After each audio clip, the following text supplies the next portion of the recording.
So everything in readiness now for us to take you to Kala Academy, where a masterclass is going to happen on the topic the interplay of cinematography and film editing. The masterclass is being conducted by John Bailey and his better half Carol Littleton. Remember, John Bailey is an ace cinematographer himself. He was the former president of the Academy of Motion Pictures Arts and Sciences, and more importantly, from IFFI's perspective, he is the chair of the international jury.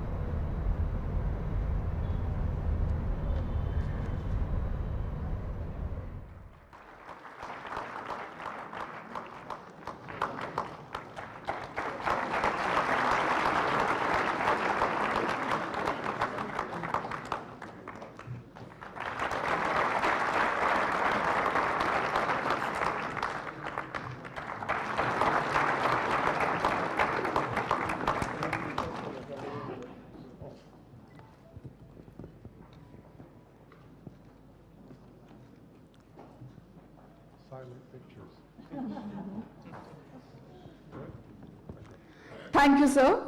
Now, ladies and gentlemen, Mr. John Bailey wants to make a special announcement. For this, I would like to request Mr. Ujjwal Nirgunkar, Oscar Academic member, to come on the stage.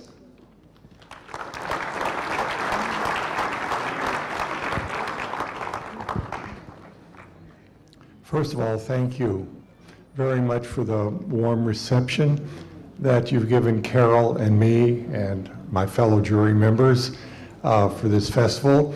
The jury has spent most of the past week in a dark room all day long, looking at 22 movies. The award announcements will be made and the awards given out at the ceremony on Thursday afternoon. We're very proud of the entries this year and of the films we've awarded. Last May, Carol and I were invited by the Indian government through the auspices of our friend Ujjwal, when I was still serving as president of the Academy, to do an official visit to India to promote relationships between the Indian film industry and the Motion Picture Academy in Hollywood. It was a wonderful trip. We gave events and meetings with government officials and filmmakers in Mumbai and Delhi, and we had a side trip to Agra where we had a wonderful visit to the Taj Mahal on one of the hottest days of the year. I think it was like 38 or 39 Celsius that day. It was just an extraordinary trip all around. Ujjwal informed me a few days ago that there is an official tribute book of that trip that is being made that will be photographs and text. It will be done in 3 languages, in English, Hindi, and Marathi. And I will be writing an introduction for it, obviously in English. So, Ujjwal, do you want to say something about it? First of all, I thank John and Carol to coming to India, and this was when they came in the month of May, from 25th to 28th May. It was their first official visit. It was one of the first official visit of the Academy President in the history of 90 years. And I'm very happy that we have started a relationship between the Indian film industry and the Oscar Academy. We have a lot of memories of that visit, and definitely I want to thank the IMB Ministry, Mr. Amit Khare sir, and the DFF director who is standing next to me, who helped a lot during that visit, and he organized a very important program at City Fort Auditorium in Delhi. Also, we met the Maharashtra government in Mumbai and the UP government at Agra when we visited Taj Mahal. All these memories are so good that I thought that this has to be carried in the form of a book as a permanent memory. And also John has agreed to write an introduction, which is a big thing for me, so that this will also go to the Oscar Academy's library in Hollywood. The English version will be permanently kept there. So I'm very happy, thankful to John, Carol, and also thankful to IMV Ministry and particularly DFF Director, Mr. Chaitanya Prasad and Ankur Lahoti for giving me this opportunity to make the announcement. Thank you. Thank you, everybody.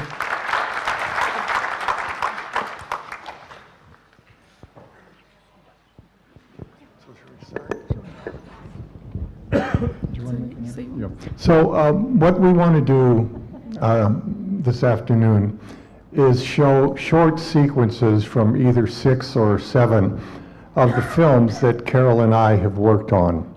Carol and I were married in 1972. We've been married for 47 years, which is almost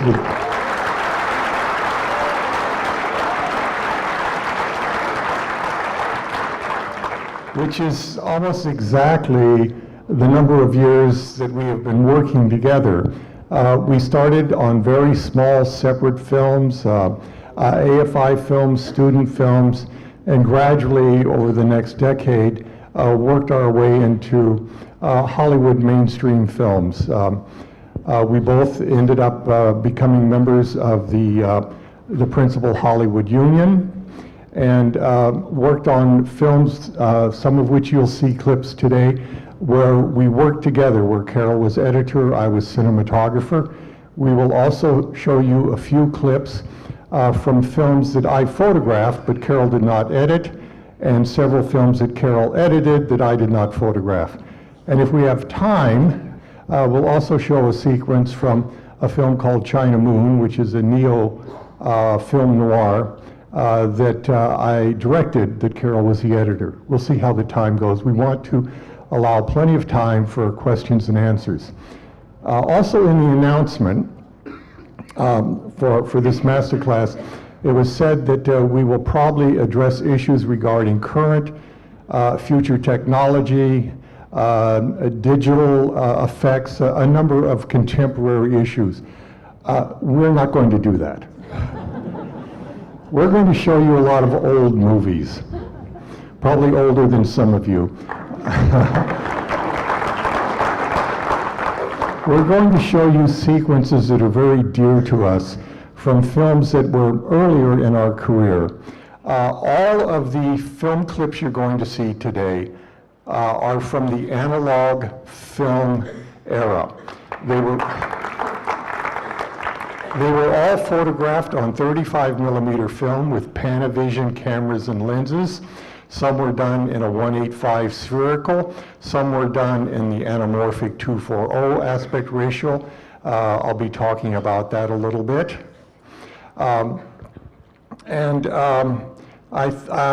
are going to start with a clip from a film that is very dear to Carol and me. It was directed by Lawrence Kasdan. It was nominated for 4 Academy Awards, including Best Picture. Gina Davis, who will be in the clip we're going to show you, playing the character Muriel, she actually won an Academy Award for her performance. We're going to show the clip from The Accidental Tourist once, without much of an explanation. Carol will give you a situation, some plot information about where this clip starts. We're just going to show it. And then we're each going to talk about the cinematography and the editing of that clip, and then we're going to show it to you again a second time. It's a short clip, but a very meaningful clip for us. That is the only film we're going to show twice.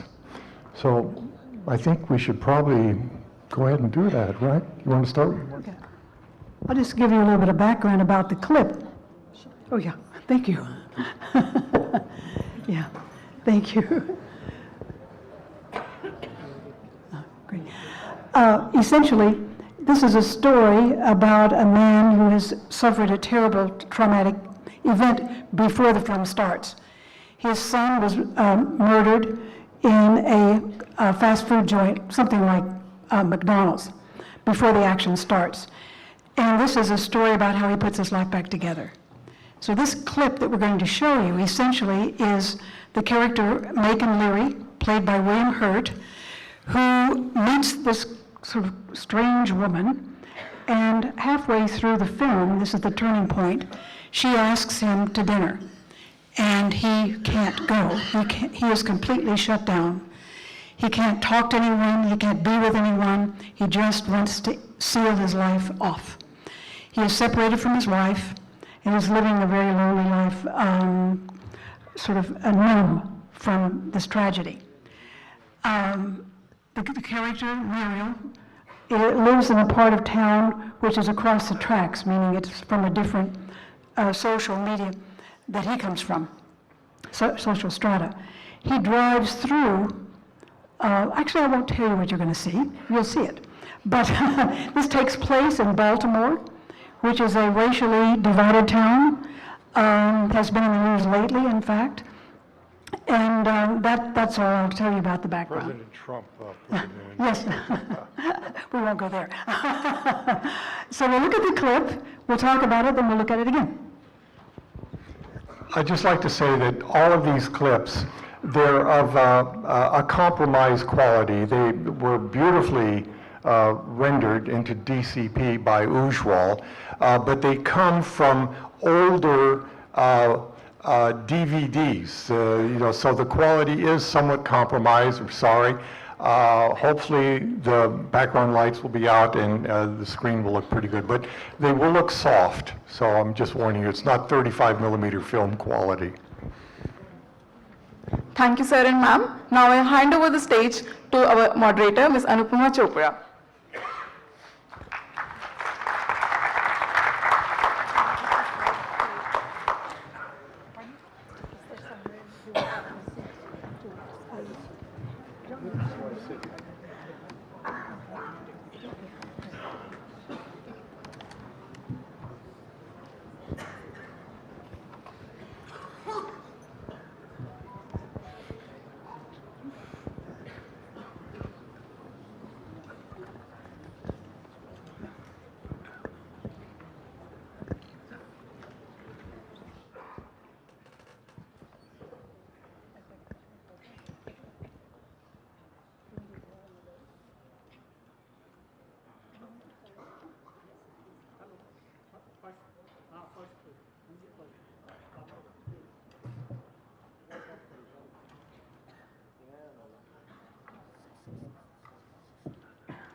Dear Muriel,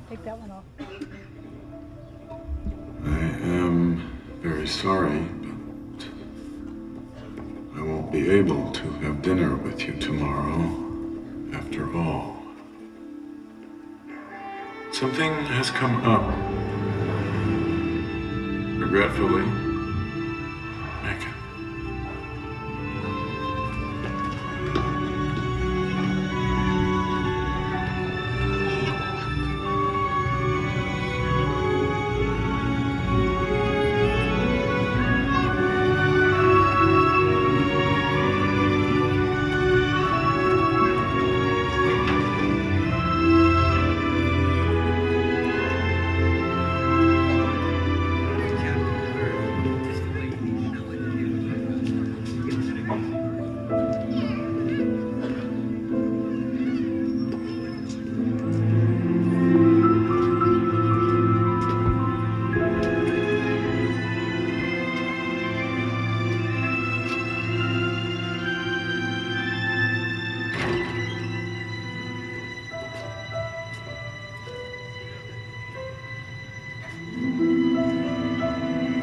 I've got a double-barreled shotgun, and I'm aiming it exactly where your head is. It's Macon. Macon.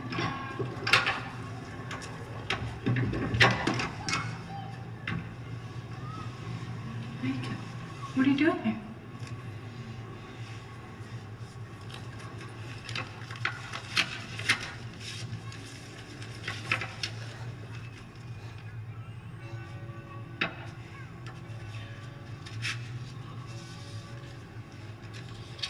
Last year, I experienced a loss. I lost my son. He went into a hamburger joint, and then someone came, a hold-up man, and shot. I can't go to dinner with people. I can't talk to their little boys. You have to stop asking me. I don't want to hurt your feelings, but I'm just not up to this. Do you hear?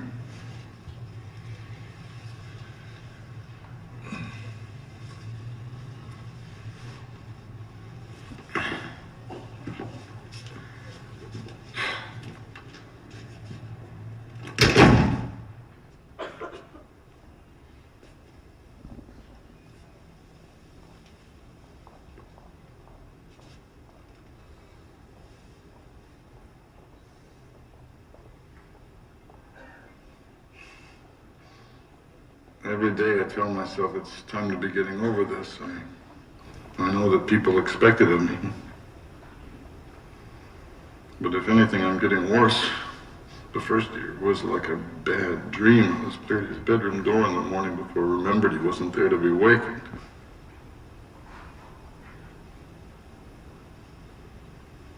The second year is real. I stopped going to his door. I sometimes let a whole day pass by without thinking about it.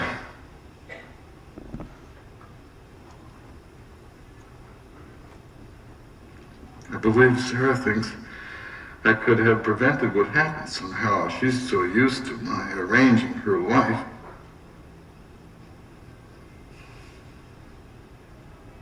Now I'm far from everyone. I don't have any friends anymore. And everyone looks trivial and foolish. Not related to me.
to sleep.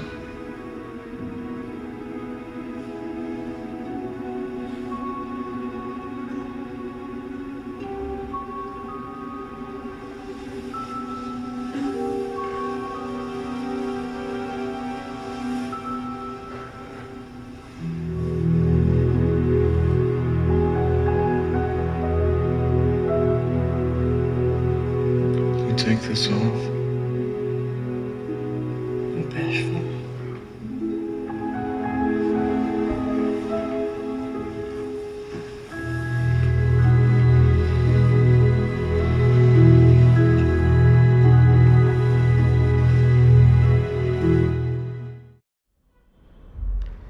तो जब तक master class के दौरान film की screening की जा रही है और वहाँ पर मौजूद विद्यार्थियों को, अभ्यर्थियों को कुछ बारीकियों से रूबरू करवाने के लिए वीडियो दिखाया जा रहा है, तब तक हम आपको लेकर चलते हैं और सुनवाते हैं प्रेस कॉन्फ्रेंस जो सक्षम एनजीओ की गीतांजलि राव के साथ हमने बातचीत की। उन्होंने मीडिया से चर्चा की। इससे पहले कि प्रेस कॉन्फ्रेंस दिखाएं, आपको ये भी बता दें कि इस वक्त हम मैकनीज़ पैलेस में है। मैकनीज़ पैलेस IFFI 50 के 3 प्रमुख आयोजन स्थलों में से एक है। दूसरा है कला एकेडमी, जहाँ पर मास्टर क्लास चल रही है। ये मैकनीज़ पैलेस मांडवी नदी के ठीक सामने, जहाँ पर इन दिनों देखा जाए तो फेस्टिवल का मूड है। हर ओर लाइट्स है, हर ओर डेकोरेशन है, कई सारे स्टॉल्स लगाए गए हैं और इन सब के बीच जो महा आयोजन कह सकते हैं या महाकुंभ कह सकते हैं, फिल्मी दुनिया का महाकुंभ, जहाँ हर कोई डुबकी लगाना चाहता है और हम और आप भी डुबकी लगाएं। दूरदर्शन, अगर आप गोवा नहीं आ पा रहे हैं तो सजीव प्रसारण के माध्यम से आपको ये पुण्य लाभ कमाने का अवसर दे रहा है। फिलहाल लेकर चलते हैं प्रेस कॉन्फ्रेंस में, जहाँ पर मीडिया से रूबरू हुई Geetanjali Rao.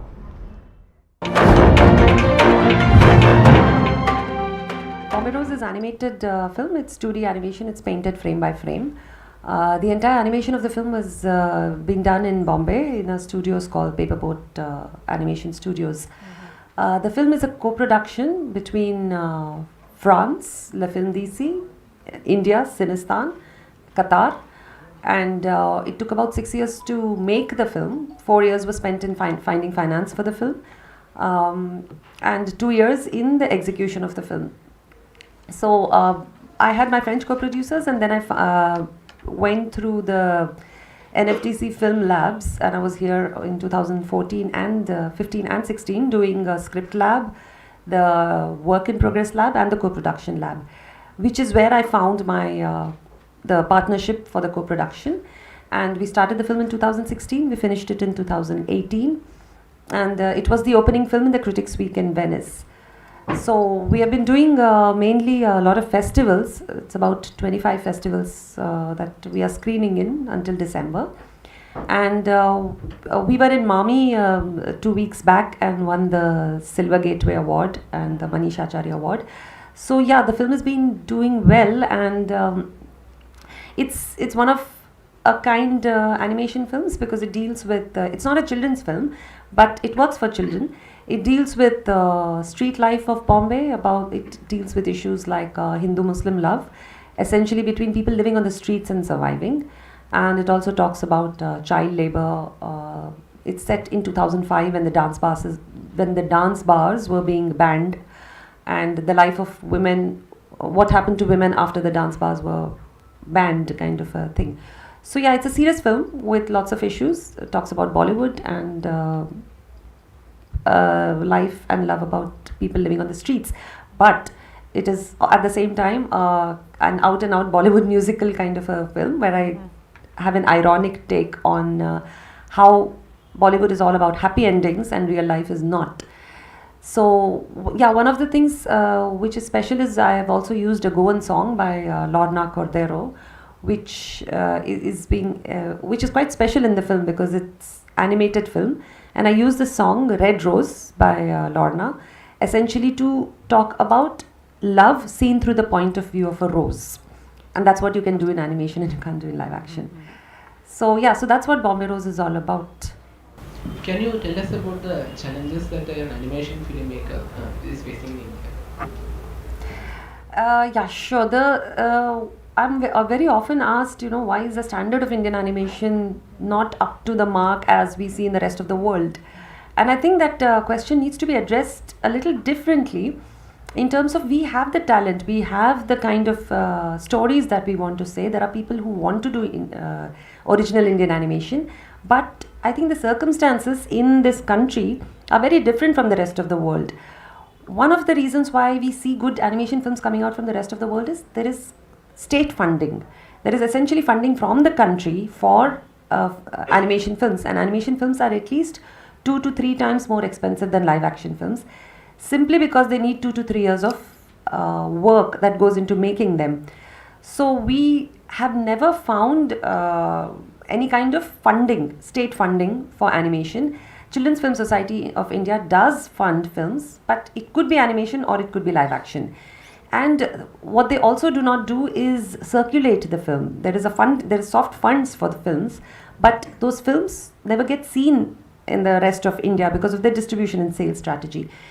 So the only option we have is to look at private equity, which is what goes into, especially coming from a place like Bombay. Almost most of the animation happening in India happens in Bombay.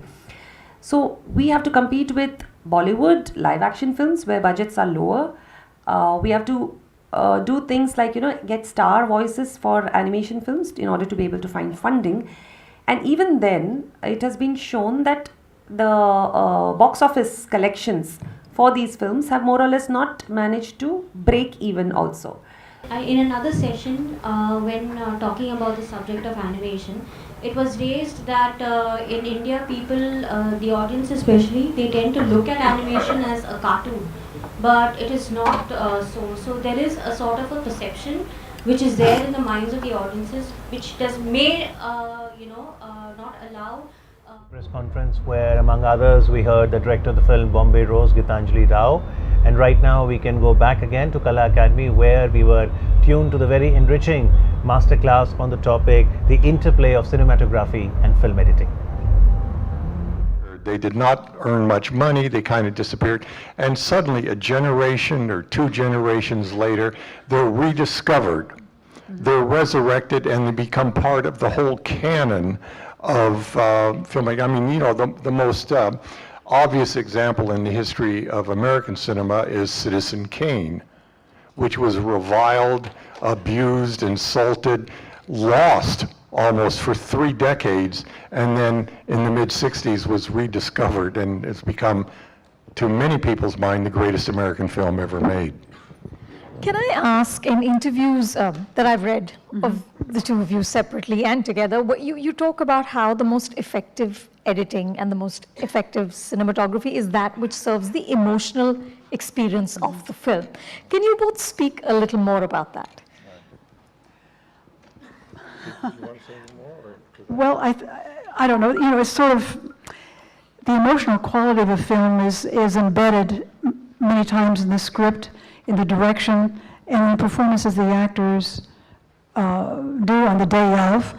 And there's a kind of alchemy or almost a magic that is part of the filmmaking process that many times we don't want to say is there. But I think for those of us who interpret films with our work, the important thing is to be aware of what the emotional content of the scene is, what the intent is, and not get in the way of it. In a little bit, I'm going to show you a scene in E.T. that is very similar to this, in a sense. I'll explain that later, but it's one of the things that's possibly the most difficult to do, and yet, in a classical sense, doing little is sometimes the best thing you can do. Let me talk just a little bit about the cinematography choices I made in this film. The 22 films that we, the jury, saw this past week, almost all of them were done in the same widescreen aspect ratio, which is 2:4:0, and used to be called the anamorphic aspect ratio because it had a particular lens system that had an element, not just the normal spherical lens that you have like on your iPhones or your digital cameras, but it had an element that squeezed the picture 2 times so that you captured on the film an image that was twice as wide. And then in projection in the theaters, that lens was turned 90 degrees the other direction and it stretched it out. Now, that process was started by 20th Century Fox in 1953 with a big biblical film called The Robe. And that anamorphic aspect ratio was used during the 50s and 60s and 70s, mostly for big scale films, westerns, action films, mythic kind of pictures. It was hardly ever used for an intimate drama.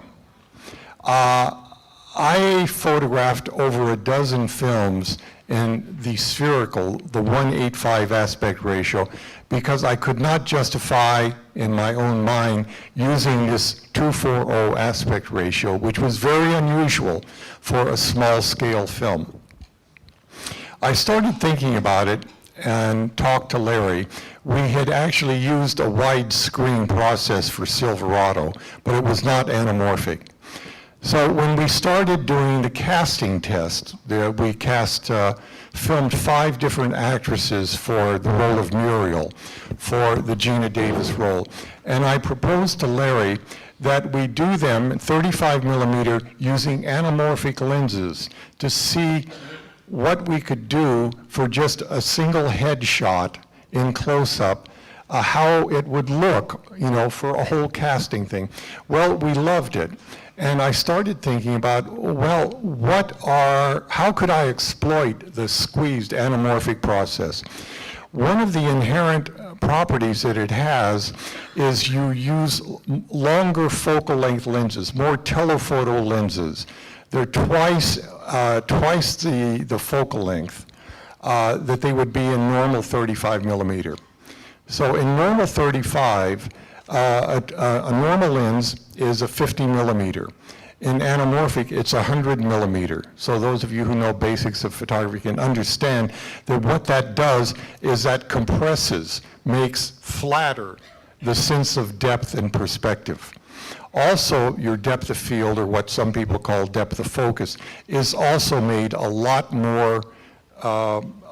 smaller, a lot more constrained. So Larry and I decided that we would use that as an asset. We would photograph most of the film in close-up, but we would also use compositions where we would have a lot of negative space in the frame, or in the case of 2 shots, as you see in the sequence at the door, where they're spread across the frame, where you exploit the full 2:4:0 aspect ratio, but it is still a very intimate kind of story. This was very unusual at the time and actually got a lot of attention. People, would stop me and say, why are you shooting in 2:4:0 when it's a 2-character drama? Well, what happened is, I think time caught up with us, and the anamorphic, or rather the 2:4:0 aspect ratio, became more and more popular during the 90s and ever since.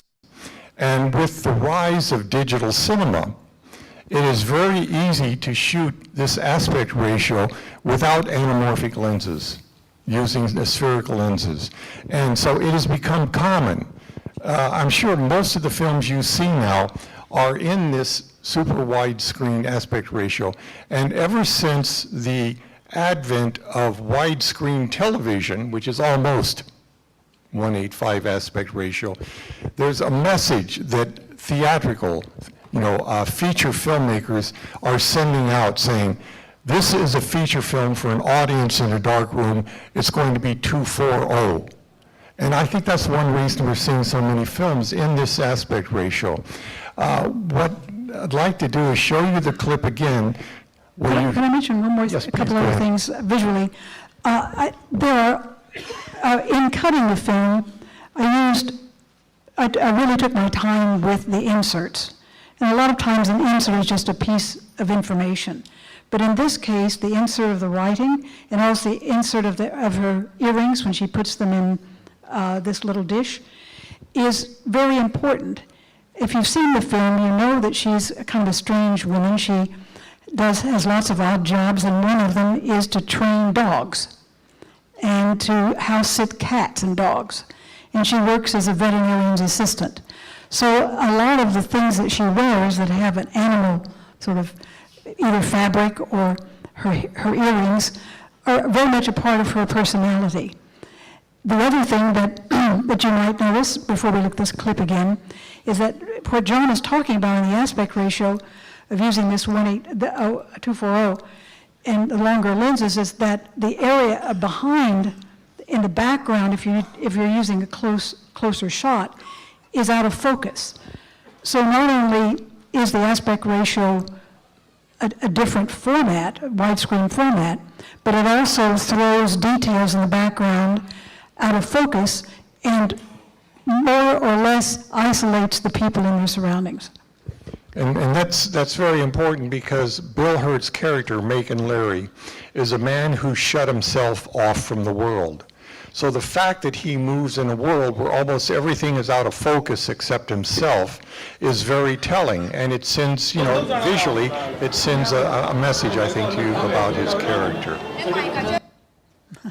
The inserts are very important, and Larry and I spent a lot of time thinking about how they should be used. The other thing I'd like to point out, and this is a combination of something Carol and I talked about, that the sequence after they leave the doorway and they go up the stairs into the bedroom was shot in such a way so that those shots were very simple. They were dissolved together and done in slow motion. Not super slow motion, just a little bit.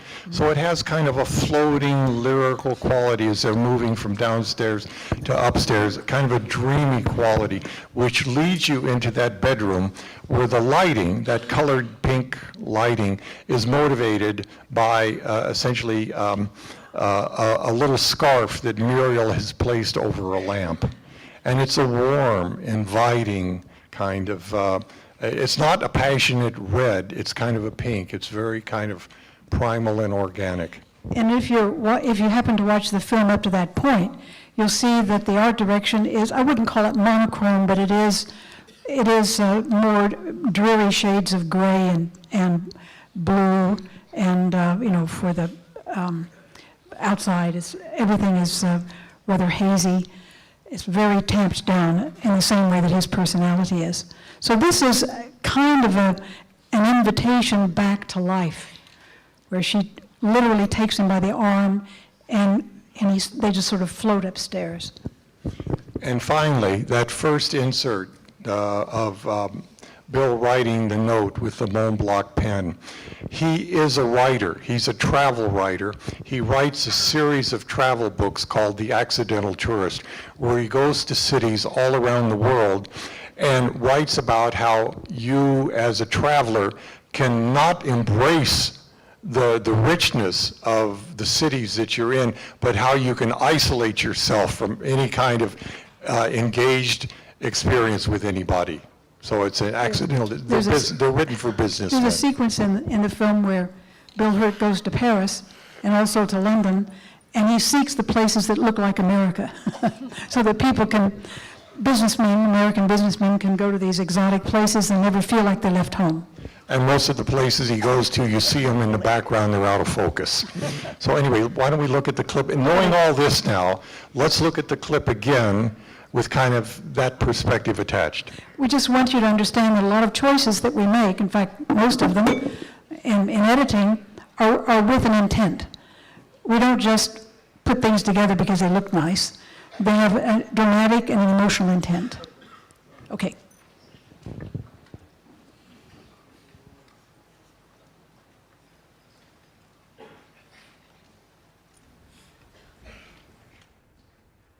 I might also mention that the score is by John Williams.